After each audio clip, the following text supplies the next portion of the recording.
Ito po ang laman ng comment section ngayon, Idol Rafi, kung saan lumapit po sa ating tanggapan.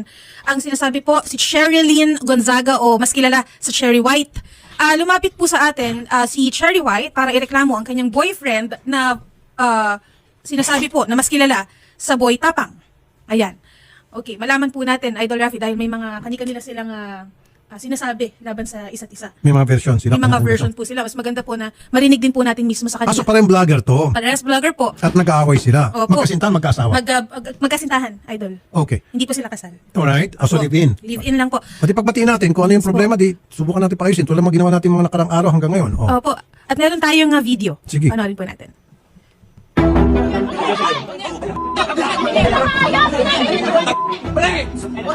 Yan po si Boy Tapang. Security guard doon na umawat. Buhay mo yung sarili mo! Huwag kami mga bisaya! Alam kong mahina ka! Alam kong mahina ka! Hoy! Oh! Okay. Tapos na? Sige, nandito ngayon si Ma'am Cherry White. And then mamaya, subukan natin tawagan si Boy Tapang. Ang ating purpose dito, opo, ay para mapag-ayos sila. Tulad ng nangyari kaninang kaso, bago nito. Ayan. Taas mo muna. Kinakabahan si Ma'am Cherry White. Balik sila sa sorry. baba, sir. Sorry po. Ito, bigla kayo na isa lang. Sabi ko, bago mag 3 o'clock, sorry na, medyo na-extend yung kanina complainant. Sige, magandang hapon po, Ma'am Cherry White. Hello po, magandang hapon po. Nasabi na po sa amin kanina ni Sherry yung problema at susubukan po namin, tingnan namin kung pwede natin maayos pa to.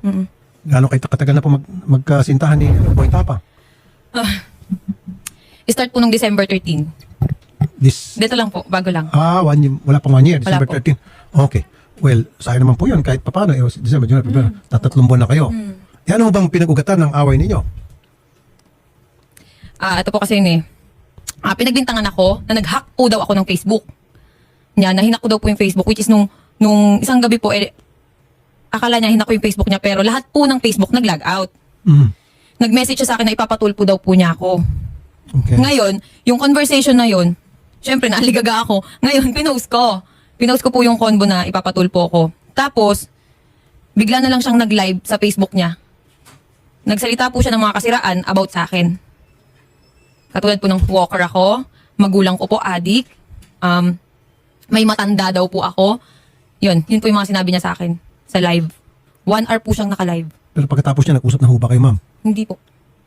Okay. Hindi mo natanong sa kanya ba't niya nagawa yun? Wala ba siya yung pagsisisi or pag nag-post later on na bakit niya nagawa yun o hindi ba siya nag-reach out at gusto makipagbati? Wala po eh. Bakit siya pa magpapatulfo? Ayun nga po eh, hindi ko maintindihan bakit ako pa ipapatulpo kasi may ebidensya daw po siya na pinapahack ko yung account niya, yung Facebook niya. Anong ebidensya pong hawak niya? Hindi ko po alam, nung gabi po yun, lahat yun nag-log out yung Facebook. Pero kung kayo po ay magkasintahan, ba't kinakailangan pa i-hack yung kanyang Hindi ko nga po account? alam, hindi ko po gawain yun. Pero yan po iba na-explain mo na sa kanya. In-explain ko po pero sunod-sunod yung rant niya sa akin. Sinasabi niya pa ako ng bad words na ulul ka, alam ko ikaw may gawa nito. Pero nung time na po yun, lahat ng Facebook nag-log out. Okay. At ito naman, ito. Nagkaroon po talaga ng down po. Ang meta po nung araw po niyan. Facebook, Messenger, and Instagram po. Yung po Nag-down po ba, talaga. alam niya at nasabi sa kanya? Hindi ko po alam. Pero nung time na po na yun, sinabi ko sa kanya yun na paanong hinahack nagko-content kami dito na na-log out lahat ng Facebook. Sabi niya, ulul ka, ikaw lang gagawa nito, alam ko yung ginagawa mo. Pero anong motibo para gawin niyo sa kanya? Hindi niyo ba naipaliwanag sa kanya na ba't ko gagawin yun? Ba't kita i-hack? Sir, puro bad words po yung sinabi niya. Ako, kalmado lang. Sabi ko, hindi ko gagawin yan. Nandito po yung conversation sa akin. Pero sa palagay niyo po, bakit niya naisip yun? Siguro po na dahil po nagbibintangan. galit siya. Galit siya? Bakit po siya galit Sir, sa ba't hindi magalit yun? Nakakatakot. Kaya nga Boy Tapang eh. Opo, nakakatakot talaga. Dapat prepared ka na kung nung makipagrelasyon ka sa kanya. Hindi, kaya nga po Alam mo naipaghiwalay dapat- na ako eh. Ayaw niya. Ayaw niya. Siguro give it a try. Kasi siyempre ma'am, nung pinasok mo relationship with him, alam mo kung ano yung karakter, yung pagkatao niya. Dapat tanggap Sir, niya. nung nagkakilala kami, hindi po siya ganun. Sobrang lambing niya. Sobrang bait niya. Okay, maganda yung sinabi mo. So, Opo. ano sa tingin mo ang dahilan nung sobrang bait niya, sobrang lambing niya, biglang nag 360 degrees? Sir, selos. Ayun. Yan Selos. sinasabi nila, huwag ka kasing magkaroon ng kasintahang maganda. Oo, di ba? Kasi kung ikaw magkasintahan maganda, talagang marami kang problema dyan. Siyempre, Sir, natural. maganda. Hindi po daw ako maganda. Kasi sinasabi niya sa live, unggoy ka din. Tanggalin mo yung maskara mo. Pangit Kasi naman. sir, ritoke daw po yung ilong ko. Wala nang masama kung ritoke. Doon sa mga mga selosa at seloso, huwag na kayo magkasintahan ng gwapo at maganda para hindi na kayo magsiselos. Wala nang aligid-aligid, di ba? So, nagsiselo siya. Baka naman may pagbasihan, ma'am, para maging fair. Baka naman may pagbasihan yung pagsiselos niya. Sir, ito nga eh. Pilit kong sinasabi noon sa social media, ilabas mo kung anong dahilan ng hiwalayan natin. Bakit hindi mo malabas? Kasi sir, ayoko magsalita eh. Masisira siya. Hindi, pero ma'am, kasi wala siya dito. Subukan natin tawagan. Yung bang, okay, dati malambing siya. Sabi niya, sweet. Sobra. O, Para siyempre, akong prinsesa. tama lang yon. Usually, ganun talaga pag nanliligaw. Pag tumagal-tagal na, hindi naman lahat. Medyo may pagbabago. Pero, what led to it? Ano po yung mga nagawa mo sa tingin mo sa kanya na para naging ganun po yung kanyang pag-aasal na ngayon sa inyo? Kasi ganito po yan eh. Nag-start yan pati dun sa ano. May nagpa-picture sa akin sa Alcoy, sa Cebu. Nag-away po kasi kami that time. Lagi kami nag-aaway. Laging punto selos. Siyempre ako nagselos din ako. Pero yung pinagsiselosan ko nasa lugar. Okay. Nasa Ano po yung sa tapang Cebu? Yung sa Cebu, sir, ganito yan eh. Meron din kasi lumabas sa video po na nakita ko. Pero hindi po siya yung sinaktan ko. Opo. Yung mga kaibigan niya. Sir, dinipensahan ko po kasi yung sarili ko. Bumaba ako dun sa resort, nakapanty ako. Nagsiswimming po ako nung that time. Tapos, pag akyat ko, galit na galit siya. Sabi niya sa akin, hinawakan niya yung kamay ko agad. Nakaganyan ako, sir. Hinawakan niya po yung kamay ko, tapos yung kaibigan niya, 4 na lalaki.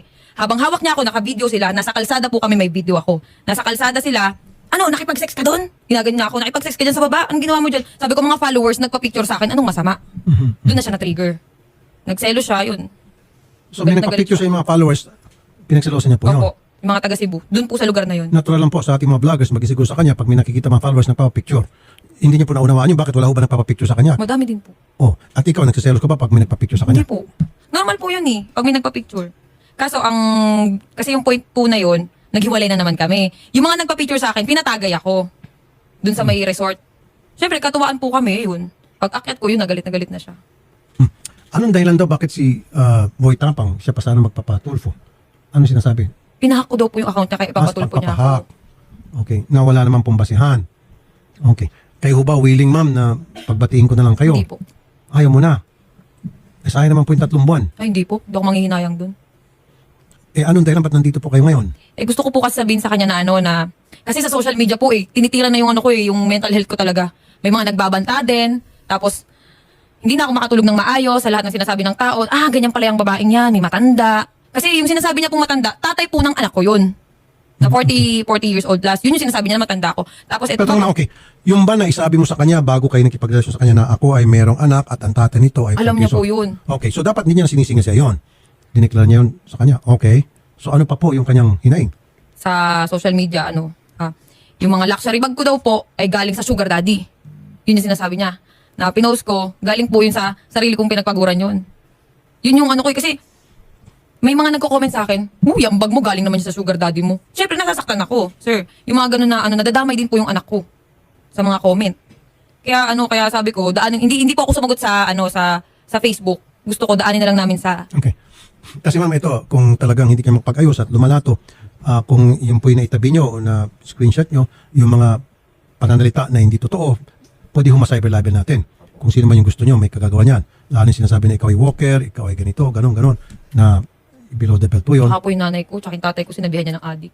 Yung po, pwede natin makasuhan ng cyber libel mga yon. Nandiyan ho na preserve nyo yung mga post na yon.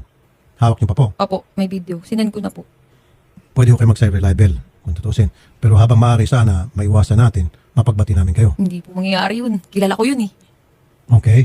So, at least kayo po yung nakapagsalita na sa amin. Kapag siya pumunta rito, alam na namin kung anong gagawin. Siya nga pala, kanina pa, malala ko, yung lawyer po ni Boy Tapang gusto ata makipag-usap off-air. So, willing ho ba kayo pagkatapos nito, pag-usapin naman kayo off-air. Sige Pero po. atang gusto sabihin yung lawyer. Siyempre, yung lawyer siguro, alam niya na pwede ka mag-cyber libel doon sa mga sinasabi mo. Pero ikaw ba, wala sinasabi mo sasama kay Boy Tapang? Nagmura po ako kasi away namin yun eh. Nagmura po ako dun sa sa bahay. Hindi, Ni-record pero niya. yung bang pinost nyo po na may sinabi kayong mga libelous, yung mga Ay, wala po. malisyosong mga panalita, wala. Walang cyber libel. Kasi alam ko po yung mangyayari. Kaya hindi po ako sumagot. Pero yung mga tao pong nagsalita ng mga hindi maganda laban sa inyo, paninilang puri, yun po, pwede tayo mag-cyber libel. Tutulong po kami. Okay? Sige po, si Boy Tapang daw, mamaya na lang daw magsalita. May Actually, sir, panawagan? may post po siya sa Facebook 20 minutes ago kanina po. Kakagising ko lang, excited naman to. Kalmahan mo, alam ko, pangarap mo yan umabot sa Tulfo kagaya ng pag-utos mo kay Canada Girl dati. Asa na ang tawag, inihintay ko. Pero tinatawagan natin, sir, wala pong sumasagot po. Saan? pupuntahan na lang daw po si Boy Tapang. Hindi niyo tinatawagan? Ano? Shari? Hindi po, tinatawagan po natin, sir. Ringing po, hindi po sumasagot, sir. Pero nakausap natin kanina yung lawyer, di ba? Opo, hindi po sumasagot. Tapos kanina, ngayon po, cannot be reached na po. Yung number po na ibinigay po ni Ma'am Kasi Cherry nga, White. ayaw nga nila ng on-air. Ang gusto nila off-air. Yung lawyer. Yung lawyer daw po ang willing Yung lawyer daw po, makipag-usap. Ma'am Cherry White, willing natin makipag-usap. So mas maganda kung lawyer, alam niya na anong pwede mangyari base doon sa mga sinabi mo na mga post. Actually, Sir Rafi, meron din po akong lawyer. Mm. Pwede din po siyang yun din yung makipag-usap. Lawyer to lawyer. Opo. Patay na, mukhang tumitindi na to. Habang maaari sana, kayong dalawa lang. Hindi po. Mas mabilis masolve yun kung kayong dalawa lang. Hindi Kasi na po pag lawyer kaya to lawyer, medyo ibang level Napahiya yun. na po kasi ako sa social media eh. Walang, Nadama yung anak ko eh. walang pag-asa magkabalikan Wala kayo. po. Naku. Ano pong mensahe nyo kay Boy Tapang? Huwag ko kayo magsalita ng mga masakit. Alam ko po yun. Alam ko. Sige. Sir. Kasi Ano- sa Facebook nga po, di ako nagsalita ng di maganda. Dito pa po kaya. Sige po, ano po yung mga gusto sabihin sa kanya? Nanonood po siya malamang kasi kinatbilis na po siya, pinatay niya yung cellphone. Ano po ang gusto niyong ayan po tingin sa camera. Mensahe niyo po sa kanya. Wala. Good luck. Yun lang. Good luck. Good luck sa'yo. Good luck sa atin. Yun lang po. Yun lang po. Siya yung woman of few words. Sige po. Well, good luck din po. Mamaya po, ma'am, siguro off-air ayaw nila. Subukan natin na on-air. So, lawyer mo, lawyer, pag-usapin natin. Sige, salamat ma'am at good luck po sa inyong dalawa. Sige po. Gandang hapon po. Yun. Thank you po. Kaya kayo dyan huwag kayong umibig sa maganda at sa gwapo. Hanapin nyo yung pangit para wala na kayong problema. Hindi na magsuswangit ang mga mukha nyo. Totoo yan. Palaging pinagawa yung selos. Yes, thank you ma'am.